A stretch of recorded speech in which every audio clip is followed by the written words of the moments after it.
Nii, kuulutan välja päevakorrapunkt 5, Tartumaa maakonna planeeringu ja nii edasi. Kooskõlastamine, ettekandjaks Jarno Laur, palun taas.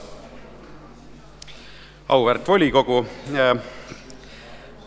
nii nagu kõik Eesti maakonnad on ka Tartu maakond praegu koostamas oma uut maakonna planeeringut.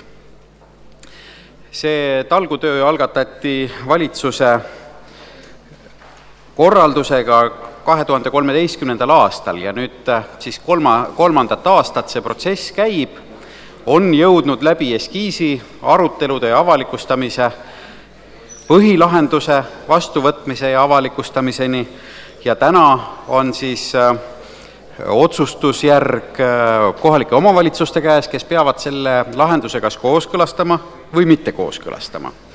Linnavalitsuse ettepanek on kooskõlastada maakonna planeering teatud tingimustel või märkuste arvestamisel. Tuleb tunnistada, et mitmed Tartu vallad, Tartu maakonna vallad on teinud teistsuguse otsuse ja asunud seisukohal, et nad ei kooskõlasta maakonna planeeringut. Minule teadaolevalt on tänaseks võtnud vastu sellise otsuse Tartu vald, Ülenurme vald, Luunja vald, Kambja vald ja võib eeldada, et sarnaseid otsuseid võib valdadelt tulla veelgi. Nüüd, mis on see põhiline vaidluskoht või selle planeeringu fookus? Ja mõneti sellest kooskõlastamistest ja mitte kooskõlastamistest ilmselt loete ju ka välja, et see on tegelikult elamualade planeerimine. Algselt oli eesmärk oluliselt tõmmata kokku uute tiheasustusalade rajamised erinevates mittelinnalistes asukohtades. Ja eskiis lahendus tõepoolest ka seda lähenemist väga selgelt toetas. Jäeti võimalus seal, kus olid suuremad elamumassiivid ja piirkonnad juba loodud, nende laiendamiseks, aga selliseid, kus väärtuslikule põllumaale veel midagi peale detailplaneeringu ei olnud jõutud teha, et seal ta nägi ette ka väga selget kokkutõmbamist. Nüüd põhimõtteliselt sellel eskiis lahenduses pakutud võimalustega ei nõustu vallad ja on teinud olulisel määral ettepanekuid laiendada neid elamumaade kasvualasid ja põhilahenduses tegelikult oligi neid laiendatud, aga mitte nii palju, kui nad ise tahtsid, mille tõttu nüüd ka valdade see mittekooskõlastamiste laine praegu tuleb.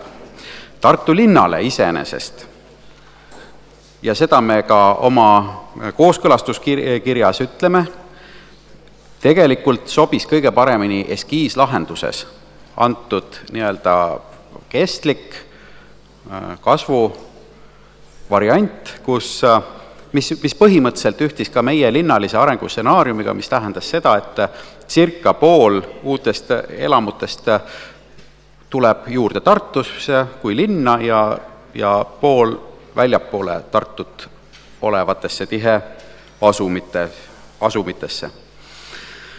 Sellest lähtekohast on ka kantud tegelikult meie see põhiline seisukoht või vundament sellele, mis on siis kajastatud selles otsuses punktis 121 ja oluline on ka tegelikult punkt 127, mis räägib sellest, et nendes kohtades, kus me siiski näeme ette uusi asumeid, tiheasumeid, need peaksid vastama ka tehnilise infrastruktuuri poolt linnalistele nõuetele. Ehk ei ole meie meelest mõistlik lubada selliseid elamualade laiendusi, kus tehniline taristu ei tule sellega kaasa, kus näiteks veevärk ja reovee käitlus on lahendatud lokaalselt, eraldi puurkaevudega, eraldi mingite immutussüsteemide ja väikeste puhastitega, ehk et see on nii-öelda keskkonna küsimus ennekõike. Ja samamoodi ka sadevee nii-öelda käsitlemine peaks olema nendes tihe asumites lahendatud sarnaselt linnaga. Nii et need oleks siis 2 punkti, mida ma tooksin üldisest välja ja tõepoolest siin on meil otseselt vastuolu meid ümbritsevate omavalitsustega, kes tegelikult näeksid oluliselt suuremat kasvuvõimalust oma territooriumil elamualadele ja ei tahaks ilmselt neid nõudeid ka selliselt sätestada. Nüüd Tartu linna osas on meil ka rida ettepanekuid ja need võib siis järgmiste märksõnadega välja tuua. Raudteemaa. Kõigepealt Sadama raudtee osas me näeme ette, et tuleks Tartu linna üldplaneeringus sätestatud lahendus kanda kaardile nii, et Sadama raudteed kui sellist enam ei ole ja selle asemel on tänav. Samamoodi raudteemaade vähenemine, eesmärk, mis me oleme ka oma uue üldplaneeringu koostamisel võtnud, et ka see oleks kantud maakonna planeeringusse, et saada nii-öelda vabaneva raudteemaa arvelt juurde arenguks vajalikke tootmis- ja ärimaid Tartu linna. Oluline märksõna on uute kaabelliinide 110 kilovolti liinid ehk siis kõrgepingeliinid, et need Tartu linnas edaspidi ehitades oleksid ainult maaliinid, maakaabelliinid, mitte enam õhuliinid. Ja samamoodi siis kergliiklusteede sidususe toome välja, sest tõepoolest linnalise piirkonna strateegiaga me ju kavandasime, selle eesmärk oli see, et me seome need linna ümbritsevad lõigud kokku ja nii tuleks see ka maakonna planeeringusse kanda. Lisaks veel väiksemaid täpsustusi, mida te kõik saate ise sellest otsuse eelnõust lugeda. Minu poolt kõik. Aitäh ettekandjale. Kas on teil küsimusi ettekandjale? Üks küsimus on. Kolleeg Kõre, palun.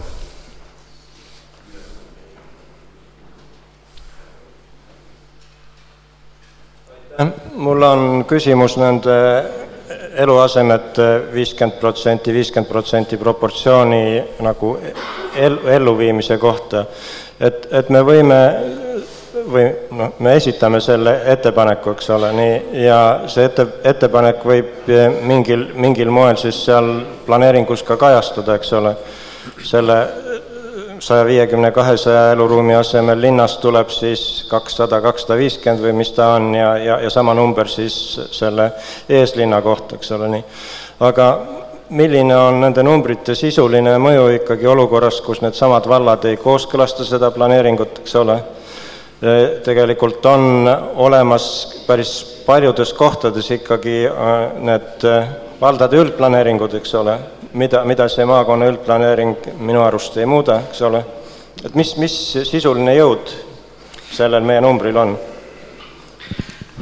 No, tegelikult on täna ju selge, et maakonna planeeringu osas tuleb järelevalve menetlus, mida viib läbi siis Rahandusministeerium täna, kes on planeeringute nii-öelda vahekohtunikuks riigi tasandil ja lahendab siis ka erinevate asutuste vahelisi vaidlusi. Ja siinkohal on nüüd oluline, et meie räägime väga selgelt linnalisest stsenaariumist ja sellest variandist, mis oli eskiisis, et tasakaalustada valdade sellist väga ekspansiivset laienemise nii-öelda seisukohta. Sest see ilmselt nii-öelda tuleb kaalumisele nüüd üks ja teine variant ja üritatakse siis Rahandusministeeriumist leida mingisugune nii-öelda kompromiss. Et meie praegune seisukoht on selleks, et see kompromiss tuleks võimalikult linnalise stsenaariumi lähedane. Nüüd, selle küsimuse teine pool on võib-olla isegi olulisem ja see puudutab siis seda, et tõepoolest maakonna planeeringust üksi on vähe, kui üldplaneeringud ei toeta seda lähenemist, aga maakonnaplaneering on asustuse suunamisel siiski oluline dokument. Tal on veel üks väga oluline funktsioon ja see on näiteks väärtuslike põllumaade määramine ja nende parem kaitse ja seda nüüd tegelikult maakonnaplaneering suudab teha küll. Nii et me käsitleme seda ühe sammuna selleks, et seda asustust ikkagi maakonnas loogiliselt planeerida. See ei ole paraku võluvits, aga edaspidi, kui vallad uuendavad oma üldplaneeringuid, nad peavad lähtuma maakonnaplaneeringu seisukohast. Nii et me käsitleme seda pikema protsessina, kus maakonnaplaneering on siiski teatud rolliga ja olulise rolliga. Aitäh! On veel küsimusi? Ei näe. Aitäh ettekandjale ja kaasettekandeks palun siis arenguplaneerimiskomisjoni esimees Verni Loodmaa.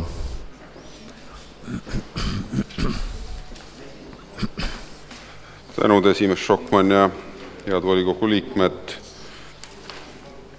7. september oli siis taaskord see päev, kui arenguplaneerimiskomisjon seda otsuse eelnõud arutada võttis oma koosolekul ja ühe ettepaneku me seal tegime, see on teile ka välja jagatud, linnavalitsus on sellega sõnastanud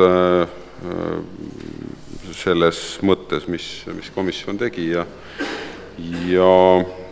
siis komisjonil on see ettepanek, et me võiksime siin eelnõud toetada täna. Aitäh!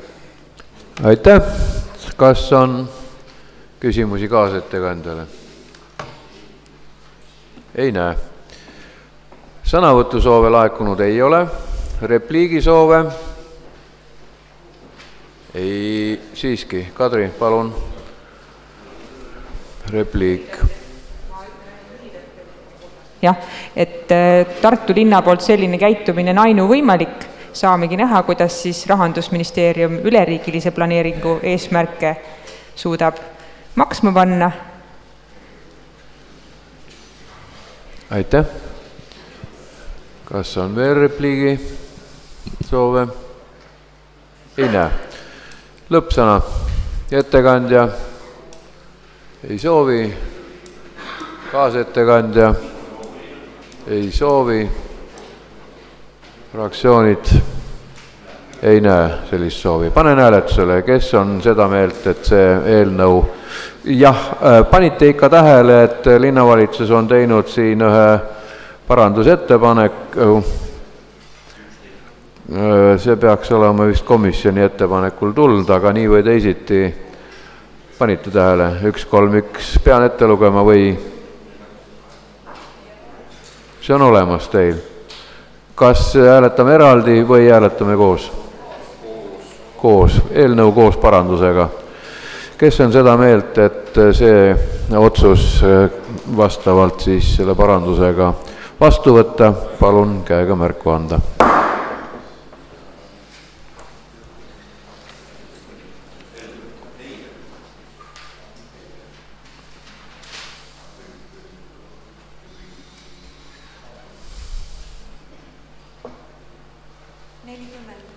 Poolt 40. Kas on vastuhääli?